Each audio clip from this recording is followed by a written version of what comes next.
إن الحمد لله نحمده ونستعينه ونستغفره ونعوذ بالله من شرور أنفسنا ومن سيئات أعمالنا من يهده الله فلا مضل له ومن يضلل فلا هادي له وأشهد أن لا إله إلا الله وحده لا شريك له وأشهد أن محمدا عبده ورسوله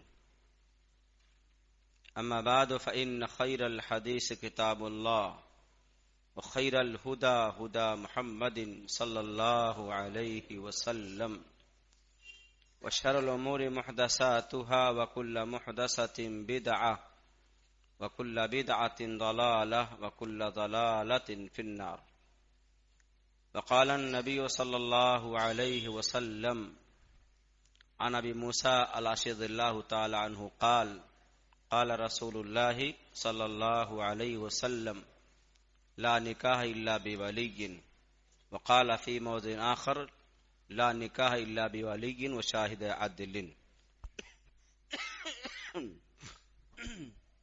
محترم دینی بھائیوں، بزرگوں اور دوستو، اللہ رب العالمین کا ہم پر احسان، اس کا شکر ہے جس نے ہم سب کو صحت و سلامتی کے ساتھ اپنے گھر میں حاضری کی توفیق بخشی. اللہ کا ہم شکر ادا کرتے ہیں. اس طرح اس نے ہم پر ہزارہ نعمتوں کی بارش کی ہے جس کا ہم شکر ادا کرتے ہیں. اور سب سے بڑا شکر یہ ادا کرتے ہیں اللہ نے ہم کو اسلام جیسی اہم نعمت عطا فرمائی. اس کے رہنمائی کے لیے اللہ نے نبیوں کی صلاح جاری فرمایا اور آخر میں جناب محمد رسول اللہ صلی اللہ علیہ وسلم کو مبعوث فرمایا جس نے بھٹکی انسانیت کو راہ راست دکھلایا. حاضرین، خطبہ جمعہ بڑا محدود مختصر ہوتا ہے اور دل کے اندر باتیں بہت ساری ہوتی ہیں. گزشتہ خطبے میں نکاح کے احکامات کی گفتگو ہوئی تھی. اسی کے پہلو کی روایت میں نے آپ کے سامنے پیش کی ہے، جس میں پہلی روایت یہ ہے جو نکاحی کے متعلق ہے کہ لا نکاح الا بولی، کسی نکاح کا انعقاد بغیر ولی کی نہیں ہو سکتا، حتیٰ کہ السلطان ولی من لا ولی لہ، جس کا کوئی ولی نہیں ہو وقت کا بادشاہ اس کا ولی ہوگا، پر ولی ہوگا. دوسری روایت میں لا نکاح الا بولی و شاہد عدل، نکاح کے لیے ولی اور دو عادل گواہ کا ہونا شرط ہے. دینی بھائیوں، اسلام جیسا نازک اور محترم مذہب جس نے ہمارے زندگی کے ہر موڑ کی رہنمائی کی ہو، وہ کبھی بھی آپ کو ادھر بھٹکتا نہیں چھوڑے گا. ایک جملہ جو بھی میں نے آپ کے سامنے فرمایا، شاہد عدل، ولی کا انعقاد اور دو عادل گواہ کا. اگر یہ دو چیزیں حلق کے نیچے ہماری اتر جاتی ہے تو کورٹ میرج کا وقوع ہونا یا چپکے سے جا کر کہیں نکاح کرا لینا کسی اعتبار سے صحیح نہیں ہوگا. ہماری شریعت نے اس عنوان کو اتنا محترم بنا کے پیش کیا، اتنا محترم بنا کے پیش کیا ہے کہ رہتی دنیا تک اس جیسی مثال کوئی پیش نہیں کر سکتا. آپ اس بات کو غور کریں کہ دو عادل گواہ ہوں گے اور ولی ہوگا. پوری اسلامی شریعت کا جو ذخیرہ آج محفوظ پڑا ہوا ہے، کہیں تلاش کر کے آپ کو یہ نہیں ملے گا کہ میرا ولی کی نکاح ہو جائے گا، نہیں ملے گا، نہیں ملے گا. اور حتیٰ کہ امام بخاری رحمہ اللہ نے جو باب باندھا ہے جس میں ثابت بن قیس کا واقعہ آتا ہے، معقل بن نثار کا واقعہ آتا ہے، جو سورہ بقرہ آیت نمبر 228 سے لے کر کے 232 تک آپ پڑھ کے دیکھ سکتے ہیں. معقل بن نثار اپنا واقعہ بیان فرماتے ہیں، میں نے اپنے بہن کی شادی کر دیا، کرنے کے بعد اگلے نے میری بہن کو طلاق دے دیا. طلاق دینے کے بعد جب عدت کا زمانہ گزر گیا، دوبارہ اس نے نکاح کا پیغام دیا. میں نے جی میں ٹھان لیا کہ میں نے اپنی بہن کا رشتہ اس کے ساتھ کیا، لیکن اس نے میری بہن کا اچھا سلوک نہیں کیا، طلاق دے دیا، اب میں اس کا نکاح نہیں ہونے دوں گا. آپ ذرا سوچیں، اسلامی شریعت کے تعلق سے ہمارے آپ کے حالات بہت کچھ ہیں، لیکن جو نبی کا زمانہ ہے، کوئی واقعہ رونما ہو اور آسمان سے وحی کا نزول ہو جائے، اس سے بڑی دلیل اور کیا ہو سکتی ہے؟ اس سے بڑی دلیل اور کیا ہو سکتی ہے؟ اس ناطے امام بخاری رحمہ اللہ نے اپنی بخاری کتاب میں اسی آیت کو عنوان بنایا ہے، فلا تعضلوهن ان کہن ازواجهن. ادھر ٹھان لیے کہ میں تو تجھ سے اپنی بہن کی شادی اب نہیں کروں گا. امام بخاری فرماتے ہیں اگر ولی شرط نہ ہوتا تو اس کو پابند کیوں کرتے؟ اب اللہ فرماتا ہے ایسی عورتیں جن کے شوہر نے طلاق دے دیا ہے، جن کی ادھر گزر چکی ہے، اب اگر دوبارہ شادی کرنا چاہتی ہیں فلا تعضلوهن، تو انہیں مت روکو شادی کرنے سے. لہذا یہاں ولایت شرط پائی گئی. اس چیز کو سمجھنے کے لیے ہمیں اس بات کو ذہن میں رکھنا چاہیے کہ الائم احق بنفسها ایک جملہ حدیث کا آتا ہے. ایم مانے عورت جس کی شادی ہو چکی ہو. الائم احق بنفسها، ایم عورت، شوہر دیدہ عورت اپنے نفس کی زیادہ اچھی مالکہ ہوتی ہے. یہاں یہ نقطہ بتلایا گیا ہے، ایک عورت جو کنواری ہے، ایک عورت جو شادی شدہ ہے، دونوں فرق یہ ہے ایک کا زمانہ لمبا تجربے کا ہے، ایک کا تجربہ کا نہیں ہے. لہذا ایک باپ ولی ہونے کی حیثیت سے اپنی اس بچی سے جس کی شادی ہو چکی، اب چاہے شوہر کا نے طلاق دے دیا، انتقال کر گیا، اب دوبارہ شادی کرنی ہے تو اسے منہ کھول کر بات کرائے، بیٹا تیرا فلاں جگہ میں نے پیغام دیا ہے، تو کیا کہتی ہے؟ ایسے موقع پہ بچی خاموش نہیں رہے گی، وہ صاحب کہے گی ابو جان آپ نے جہاں فیصلہ کیا مجھے منظور ہے، آپ بات آگے بڑھائیے. یہ وہ عورت کہے گی جس کی شادی ہو چکی ہے، اب چاہے شوہر نے طلاق دے دیا یا اس کے شوہر کا انتقال ہو گیا. اس کا یہ مطلب ہے.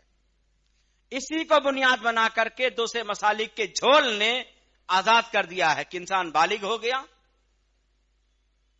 شادی کرنے کا اختیار رکھ سکتا ہے. اب آپ دیکھیں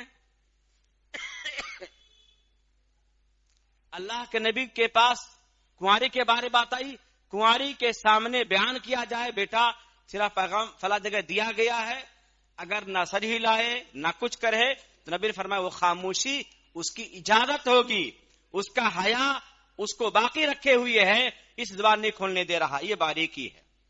اس لیے دینی بھائیوں، اللہ کے نبی صلی اللہ علیہ وسلم کے زمانے میں شادی کے کرنے کے زمانے کی تاریخ طے کی گئی ہے عمر کے اعتبار سے. 15 سال کا ہو جائے یا اس کا نائل فعال آ جائے یا نیچے بوئیں زیر ناف ظاہر ہو جائے. یہ 3 دلیل ہے.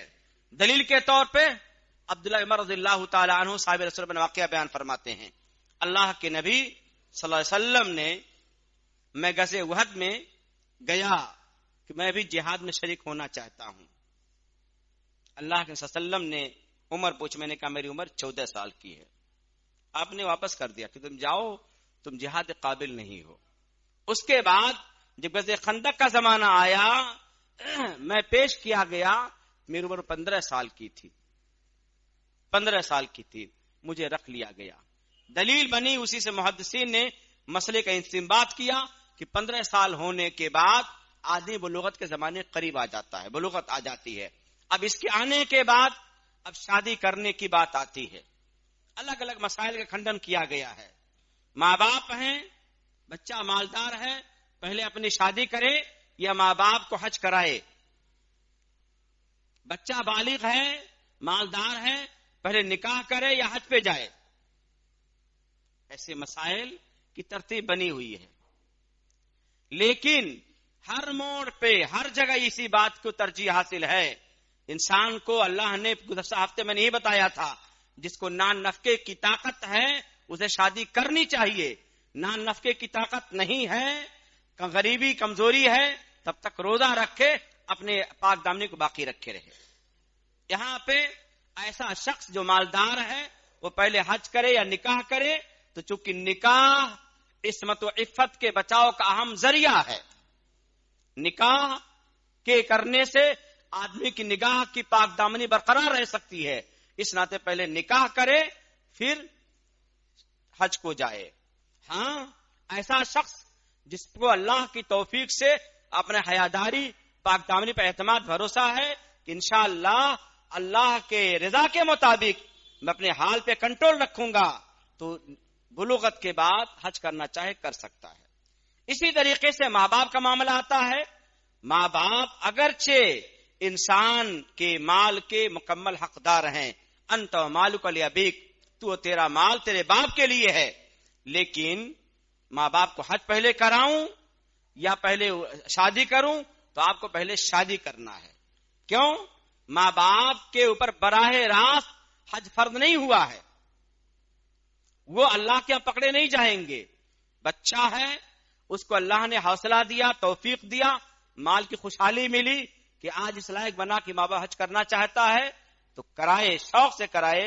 لیکن اگر یہاں دو چیزیں سامنے کھڑی ہیں، میری شادی کا زمانہ ہے، نکاح کا معاملہ ہے، ادھر ماں باپ کو حج کرانا ہے، تو ترجیح کس کو دی جائے؟ نکاح کو ترجیح دی جائے. یہ وہ مسائل ہیں. اب ہم اس نقطے پہ آ کے کھڑے ہو جائیں. نکاح کا پیغام دیا جا چکا. نکاح کے پیغام دیے جانے کے بعد سماجی اعتبار سے آپ جن مراحل سے گزر رہے ہیں، بلا لاگ لپیٹ کے یہ تمام فضول خرچی کی چیزیں ہیں، یہ تو آپ کے مراحل ہے. لیکن نکاح کے پہلے رشتہ طے ہو جانے کے بعد کسی اعتبار سے ایک بچہ کا ایک بچی سے بات کرنا شرعی اعتبار سے جائز نہیں ہے. ایک دونوں کے لیے غیر محرم ہے، ایک دونوں کے لیے غیر محرم ہے.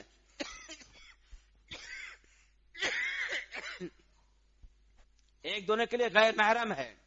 اس لیے اس نقطے کو ذہن میں رکھ کر کے ہم چلیں کہ بہرحال سماجی اعتبار سے یہ جو باتیں ہو جاتی ہیں بلا کسی تکلف کے، بچہ کالج چھوڑنے کے لیے، اسکول چھوڑنے کے لیے، میکے چھوڑنے کے لیے اپنے ہونے والی بیوی کو چھوڑ رہا ہے، دنیا اس کو دیکھ رہی ہے، عیب نہیں سمجھ رہی ہے. یہ بہت بڑی سماج کی بربادی کا وہ دہانہ ہے جہاں چلے جانے کے بعد ہم لوٹ کے آ نہیں سکتے ہیں. آپ یہ بات رکھ لیں، جب ہمارے سماج میں زناکاری کی شکلیں عام ہو جائیں گی، ہم اس بات کو ڈر کے بولیں یا سوچ کے بولیں یا دل پہ ہاتھ رکھ کے بات کریں، اپنے سماج میں زنا کا تصور اگر اتنا ہی ہے کہ میاں بیوی کے علاوہ آپس میں ملاقات کر لینا، تو ہم بہت بڑی بھول کرتے ہیں. ہماری آپ کی ساری رہنمائی نے سورہ احزاب میں کر دیا ہے. کیا ہم اور آپ ایک اجنبی عورت سے فلا تخضانا کا لفظ جو ہے اس کا مطلب ہوتا ہے کہ ہم ایسی رچیلی باتیں نہ کریں جس کے دل میں بیماری ہے وہ ہمارے قریب آوے. تو ظاہر سی بات ہے مگنی ہو جانے کے بعد ابھی دونوں کا اجنبیت برقرار رہنی چاہیے، بات نہیں ہونی چاہیے، ملاقات کرنے کے لیے تنہائی نہیں ہونی چاہیے. دینی بھائیوں، اگر اس کو ہم بڑھاوا دیں گے اور اس کو اسلامی ہدایت کے سائے تلے چیک کرنے کی کوشش نہیں کریں گے تو آپ یاد رکھنا اسی کے ذریعے سے بے حیائی عام ہو جائے گی. پھر جملہ بولنا پڑے گا، اذا لم تستحی فافعل ما شئت. جب تو حیا ہی نہیں کرتا ہے تو جو چاہے سو کر. اس ناطے دینی بھائیوں، آج شادی کے تمام شکلیں جو انجام پا رہی ہیں، علامہ الحفیظ، یہ مسجد کا وقت ہے، ہم یہ جمعہ خطبہ کے بیٹھے ہیں، ہم اور آپ سماجی اعتبار سے اتنے ننگے ہو چکے ہیں کہ ایسے بیٹھ کے غور کرنا پڑے گا، ایسے ایک لسٹ بنا کے دیکھنا پڑے گا کہ ہم مسلمان ہیں، ہمارے طور طریقہ ہے، کیا ان تمام طور طریقوں میں کہیں بھی اللہ کی رضا حاصل ہو رہی ہے؟ تو آپ یقین سے کہیے گا حاصل نہیں ہو رہی ہے. ہم اور آپ کے تعلق سے ایک نقطہ بتلاؤں آپ کو. حضرت حفصہ رضی اللہ تعالی عنہا جو عمر خطاب کی بیٹی ہیں، آپ کے پہلے شوہر کا انتقال ہو جاتا ہے. ادھر گزرنے کے بعد حضرت عمر خطاب رضی اللہ تعالی عنہ آتے ہیں عثمان غنی کے پاس. عثمان غنی کے پاس آتے ہیں اور کہتے ہیں کہ اگر آپ مناسب سمجھو تو میں اپنی بچی کے نکاح سے کر دوں. آپ خاموش رہتے ہیں، کوئی جواب نہیں دیتے ہیں. زمانہ گزر جاتا ہے. گزرنے کے بعد ابوبکر صدیق رضی اللہ عنہ کے پاس عمر جاتے ہیں، کہتے ہیں میں اپنی بچی کا نکاح آپ سے کرنا چاہتا ہوں. وہ بھی ٹال دیتے ہیں اور اس کے بعد اشارہ کرتے ہیں کہ بعد میں دیکھا جائے گا. عمر خطاب رضی اللہ عنہ کو دل میں چوٹ لگتی ہے کہ چلا کہ میں نکاح کا پیغام ان کو دیتا ہوں یہ قبول نہیں کرتے ہیں. ایک حیا کا وہ جملہ بتلانا ہے جس کو سوچنے کے بعد اندازہ لگاؤ. یہ کبار صحابہ ہیں جن کو اللہ نے دین کی امانت دے رکھی تھی، لیکن حیا کا کیسا جام پہنے تھے. دیکھیے کچھ دن گزر گیا، گزرنے کے بعد اللہ کے نبی صلی اللہ علیہ وسلم نے حفصہ کو نکاح کا پیغام دیا. نکاح کا پیغام دیا، ابھی نکاح انجام نہیں پائی. ابوبکر نے عمر کو بلایا اور کہا شاید جس وقت میں نے آپ سے اشارتاً کہا تھا کہ مجھے ضرورت نہیں ہے، آپ نے غصے کا اظہار کیا ہوگا. کہا غصہ کا میں جا کر گھر بیٹھ کے رویا تھا کہ میں نے سوچا تھا میری بچے ایک شریف آدمی گھر جائے گی، تو آپ نے منع کیا تھا، دل میں بہت ملال ہوا تھا. کہا میں تھا، عثمان غنی تھے. اللہ کے نبی صلی اللہ علیہ وسلم نے اشارے کے طور پہ بات کہی تھی، ہم نے محسوس کر لیا کہ شاید اللہ کے نبی کے نکاح کا ارادہ ہے، اس ناطے میں نے ایسا نہیں کیا. یہاں اس واقعے کو نقل کر کے اتنا بتلانا ہے کہ حیا کا پردہ ایسا انداز کا بنایا گیا کہ زبان تک نہیں کھولے گی کہ اللہ کے نبی نکاح کا پیغام دینے والے ہیں، اس لیے میں نہیں کر سکتا ہوں. میرے دینی بھائیوں، اس سماج کی ہماری بیٹیاں ہیں. حیا بنانے کی شکلیں کیا ہوتی ہیں؟ الحیا خیر کلو، حیا سراپا خیر کا نام ہے جی.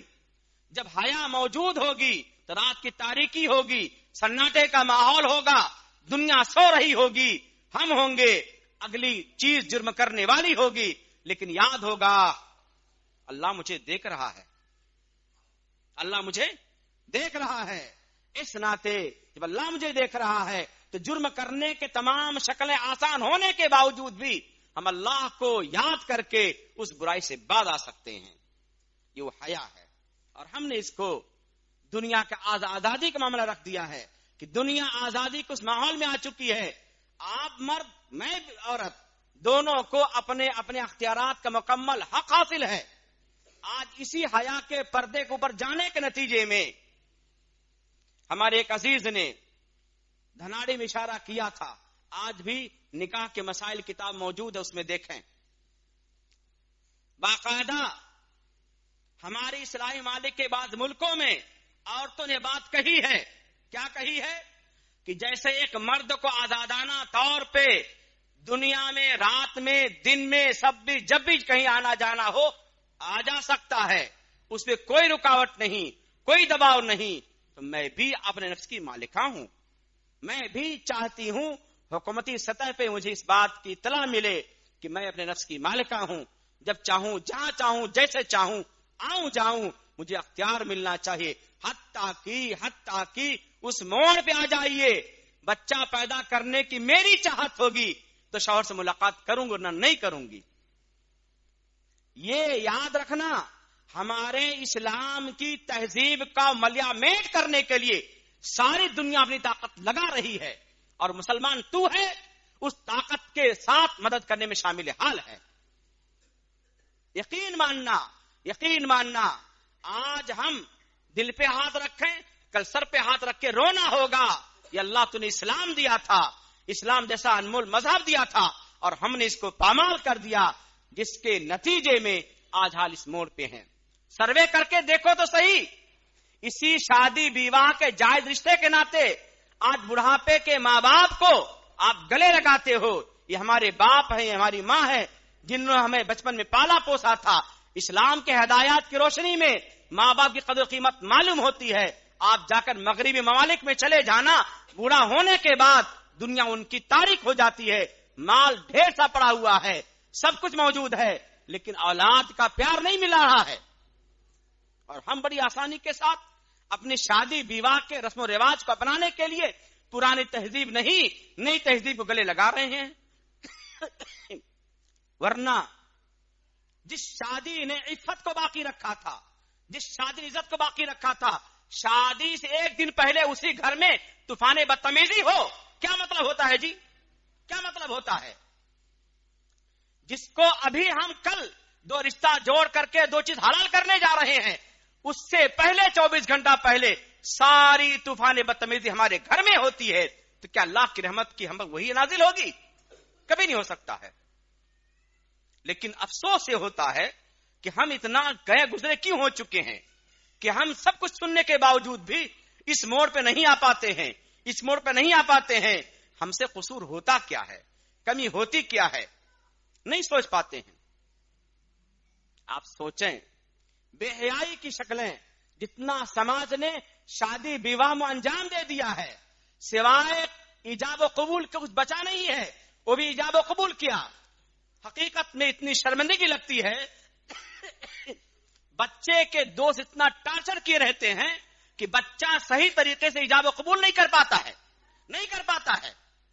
ان کی طوفان بدتمیزی سے قاضی بھی کہتا ہے چلو معاملہ ہو گیا، یعنی دل کی گہرائی میں اتر کر کے ایک لمبا فریضہ انجام دینے جا رہا ہوں، ہاں کہنے کے بعد ایک نئی زندگی شروع ہو جائے گی۔ اس ناطے اللہ سے دعائیں مانگ کر کے، بسم اللہ کر کے، اللہ کا نام لے کر کہوں ہاں مجھے رشتہ منظور ہے۔ اس لیے دوستو، میں یہ عنوان بنایا جو ہوں کہ ولی کی شرط جہاں ہے وہی ماں باپ کی رضامندی ہے، ماں باپ کی رضامندی میں اللہ کی رضامندی شامل حال ہے۔ آپ یاد رکھنا، رب کی رضامندی حاصل کرنا ہے تو ماں باپ کو راضی کرنا ہے۔ یہ نقطہ اسلام نے بتلایا ہے، دنیا نے اسلام نے بتایا ہے، اس اسلام نے بتلایا۔ آج وہی اولاد اتنی باقی ہو جائے، اتنی شریر ہو جائے کہ 20-22 سال کا زمانہ پانے کے بعد عقل اس کی معاف ہو جائے۔ شرابی شراب کیسے پی کے ہوتا ہے، ایسے عشق کے جنون میں ڈوب کر کے ماں باپ پر ہاتھ پھیر دیتا ہے، جاؤ میں تمہیں پہچانتا نہیں ہوں، میں نے جو کیا اچھا کیا۔ آج یہ تمام چیز بڑی آسانی کے ساتھ آ رہی ہے۔ آج آپ 2025 میں ہیں، 1447 میں ہیں، 10 سال کے بعد اللہ زندگی جن کی سلامت رکھے گا، دیکھ لے گا کہ اگر یہ علماء جو چیخ چلا رہے ہیں ان کی بات کان نہیں دھرو گے تو پوری زندگی سماج کی آوارگی کا شکار ہو جاوے گی، کچھ باقی نہیں رہے گا۔ آج 8 سال کا بچہ، 9 سال کا بچہ برائی کے تمام راستے جانتا ہے، جس کو ہمیں قرآن کے آبصر نور میں دیکھنا تو پتا چلا جو بھی بالغ نہیں ہوئی ہے، جو بالغ نہیں ہوئی ہے، جن کے عورتوں کے حال کا پتہ نہیں ہے، وہ گھر میں بلا اجازت کے آ سکتے ہیں، لیکن جب ان کو عورتوں کا حال کا پتہ معلوم ہو جاوے تو اپنے باپ کے گھر میں، اپنے ماں کے گھر میں جب آنا ہوگا اجازت لے کے آنا ہوگا۔ میرے دینی بھائیوں، اللہ سے ہم بھیک مانگیں کہ رب العالمین یہ طوفان بدتمیزی کا ماحول جس راہ سے جہاں سے آ رہا ہے اللہ تو ہی روک دے، اللہ تو ہی روک دے، یہاں آنے ہی نہ دے۔ اور ہم مسلمانوں کو اللہ تو نے دین کی امانت دے رکھی ہے، تو نے احسان کے طور پہ ہمیں کہا ہے، ہم نے تم کو اسلام کی نعمت دیا ہے تو اللہ اس کی قدر کے میں توفیق دے۔ دینی بھائیوں، جوش جنوں میں باتیں نہیں کہنی ہے، مجھے کہنا ہے، اور ہر خطبے میں شاید بات کہتا ہوں، ہمیں دنیا کو نہیں دیکھنا ہے کیونکہ دنیا دیکھ کر ہم کچھ نہیں کر پائیں گے۔ میں اپنے طور پہ اپنے گھر میں کتنا سکچم ہوں، کتنا مضبوط ہوں، میرا بیٹا، میری بیٹی، میری بہو، میری بیوی، یہ میرے گھر کے پریوار کتنا دین کو مضبوطی سے اپنے ہاتھ میں باندھے ہوئے ہیں، یہ میں پتہ لگانے کی کوشش کروں۔ اگر الحمدللہ یہ چیز ہے، اللہ تیرا شکر احسان ہے، اور اگر نہیں ہے تو بہرحال ہمیں اس بات کو یاد رکھنا چاہیے کہ آج بھی ایک باپ اپنے جوان بچے کو باقی دیکھتا ہے، لیکن جوان بچہ اپنے باپ کی دکان میں ہے، اپنے باپ کے مکان میں ہے، لیکن باپ اتنا کمزور ثابت ہوتا ہے، بچے کا رسی ٹائٹ نہیں کر پاتا ہے، یہ میرا مکان ہے، یہ میری دکان ہے، اگر اللہ کے دین کے پرستار ہو تب تو اس دکان میں آپ بیٹھ سکتے ہو، اس مکان میں رہ سکتے ہو، ورنہ خبردار سے میں خبردار قدم نہیں اٹھا کر رکھ سکتے ہو۔ ایسا ایمانی جذبہ پیدا کرنے والا باپ اگر کھڑا ہو جائے تو شاید سمجھ نہ بدلے نہیں، لیکن پتہ نہیں بڑھاپے کا زمانہ دیکھنے کے لیے کہ جب بڑھاپے کا زمانہ ہوگا میرا کون پرسان حال ہوگا۔ اس ناطے بچے کی تمام گمراہیاں، تمام بربادیاں، 2:30 بجے آنے والا بیٹا، ماں اس کا دروازہ کھول رہی ہے، یہ معمولی بات ہے، پتہ لگانے کی ہم کوشش نہیں کر پا رہے ہیں۔ تو اسلام کے ماننے والوں، تم جہاں جہاں جس موڑ پہ برائیاں کر رہے ہو، اسلام اس کو بند کرنے کے لیے نکاح کا جائز تصور دیا ہے، لیکن جائز تصور میں آنے سے پہلے جتنا آپ برائی سے گزرتے ہو، اس کے گزرنے کے بعد میں تو بددعا نہیں دوں گا، میرا ایمان ہی نہیں ہے، لیکن میں کہنا چاہوں گا جیسے کھیت میں بیج ڈالو گے ویسی پیداوار آپ کے سامنے آئے گی.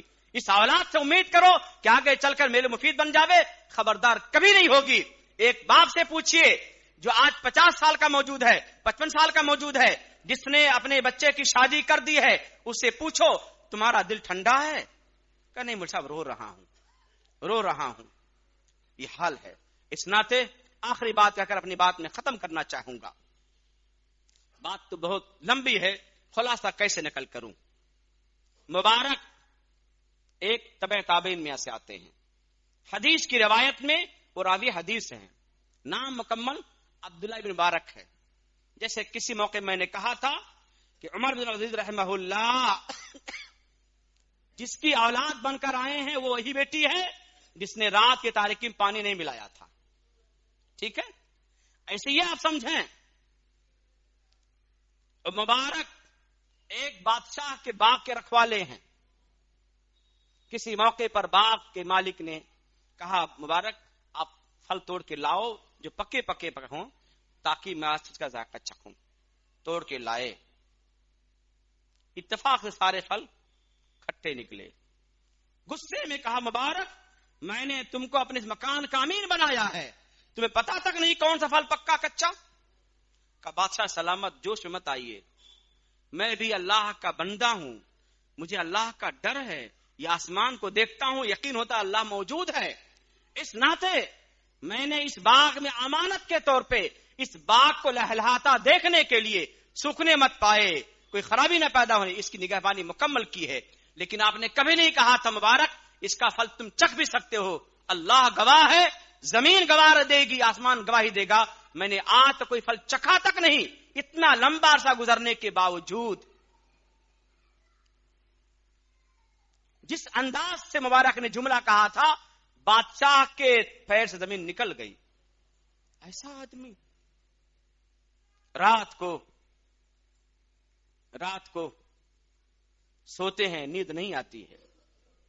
اللہ رب العالمین تیرا ایسا نیک بندہ ہے جس نے آج تک پھل چکھا نہیں، اگر اپنے قول میں سچا ہے تو تیری دھرتی کا سچا امانت دار شخص ہے.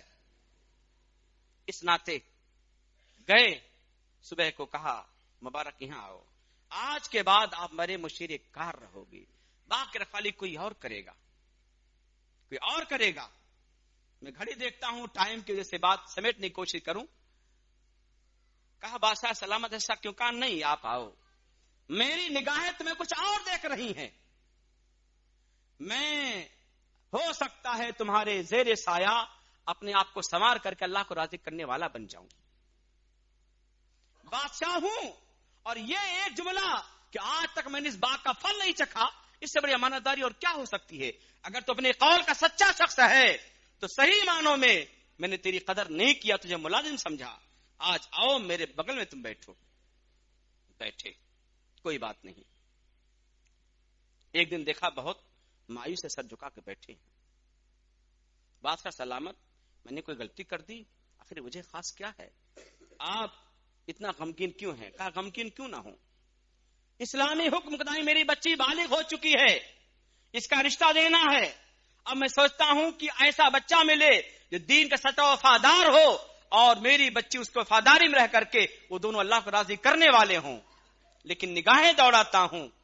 یہ ایک کی بات نہیں ہے، آج سے تقریباً 700 سال پہلے کی بات یاد رکھنا، آج سے تقریباً 700 سال پہلے کی بات ہے. تب بھی فکر تھی، کہا اس میں کون سے ڈرنے کی بات ہے. میں آپ کو بتاؤں جاہلیت والے جب شادی کرتے تھے تو حسب نسب کو دیکھا کرتے تھے. یہود شادی کرتے ہیں تو مالداری دیکھتے ہیں، عیسائی شادی کرتے خوبصورتی دیکھتے ہیں. آپ تو سراپا اسلام والے ہیں، اسلام نے سراپا دینداری کو کہا ہے. اب ڈھونڈو نا جس کو الحمدللہ دین کا سچا سپاہی پاؤ، بچے رشتہ کر دو. نہ مالداری دیکھنا ہے، نہ خوبصورتی دیکھنا ہے، نہ حسب نسب دیکھنا ہے، کیونکہ تین دیکھنے والے تینوں اسلام سے باہر لوگ ہیں. جاہلیت والے حسب نسب دیکھا کرتے تھے، یہودی مالداری دیکھتے ہیں، نصارا خوبصورتی دیکھتے ہیں. اور آپ کا اسلام کہتا ہے سراپا دینداری کو ترجیح دو. گھر میں گئے، بیوی سے کہا چند جملے نے مجھے حوصلہ دے دیا. جب نبی نے چلا کر کہا دینداری کو ترجیح دو تو اسی میں سراپا خیر ہے، اس سے نہ آگے نہ اس سے پیچھے. تب بولو کہنا کیا چاہتے ہو؟ کہتے ہیں اگر زبان کھولوں یاد رکھنا انکار مت کرنا.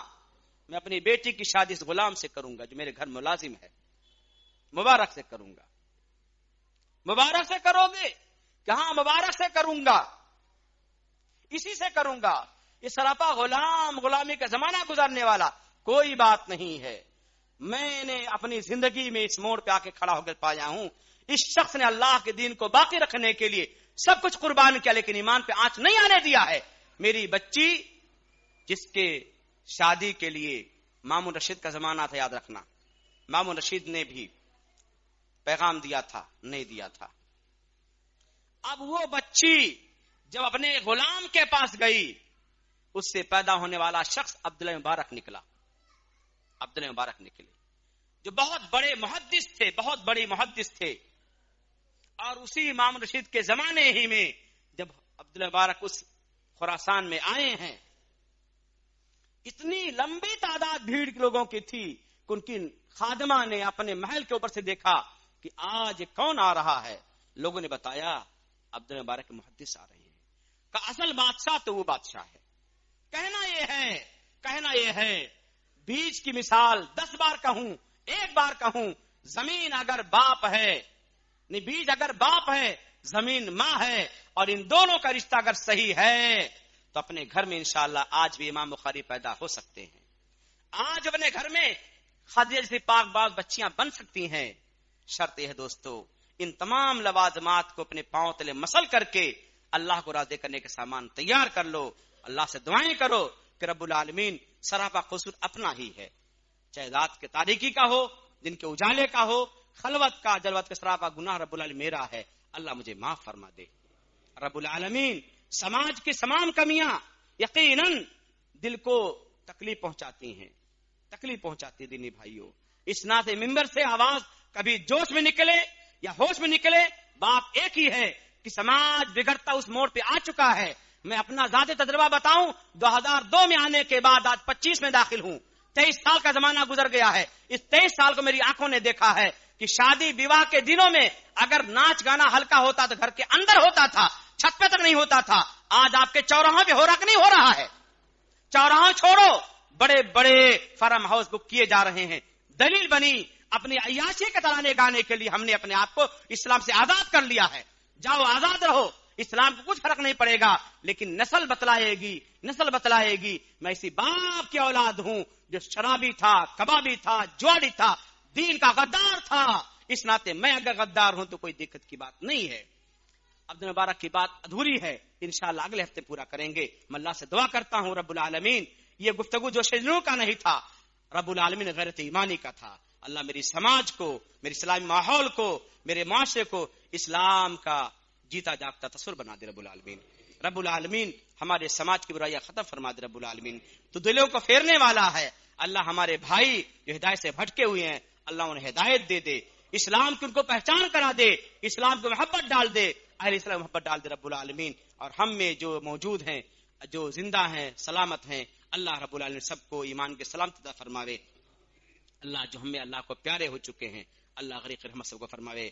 خصوصاً ہمارے اقبال صاحب جو بہرحال میرے جگری دوست تھے، اس میں کوئی دو راہ نہیں ہے، میں اس کو بیان نہیں کر سکتا ہوں. اس ناطے دل کی گہرائی سے ہم سب دعا کرتے ہیں اللہ آپ کو بخش دے، اللہ آپ کو ہدایت لوگوں شامل فرما لے، اللہ ان کے گھر والوں کا سجانشین بن جائے رب العالمین. اللہ انہیں بخش دے، ہمیں بخش دے، اللہ ان کی قبر کو نور سے بھر دے، اللہ ان کی قبر کو شادہ فرما دے. اللہ ہم سارے دینی بھائیوں کو دعا کرتے ہیں اے اللہ جن کا انتقال توحید پہ ہوا ہے اللہ ان کی قبر روشن فرما دے، اللہ ان کے عالم جگہ فرما دے. اللہ کل ہمارا بھی نمبر آنے والا ہے، اللہ جب بھی ہم تیرے پاس آئیں اللہ تو ہم سے راضی رہے. آمین. تقبل یا رب العالمین.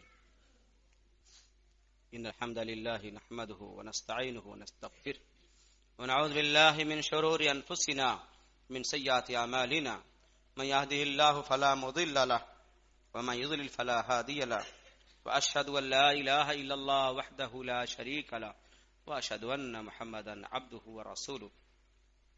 اللهم صل على محمد وعلى ال محمد كما صليت على إبراهيم وعلى آل إبراهيم إنك حميد مجيد.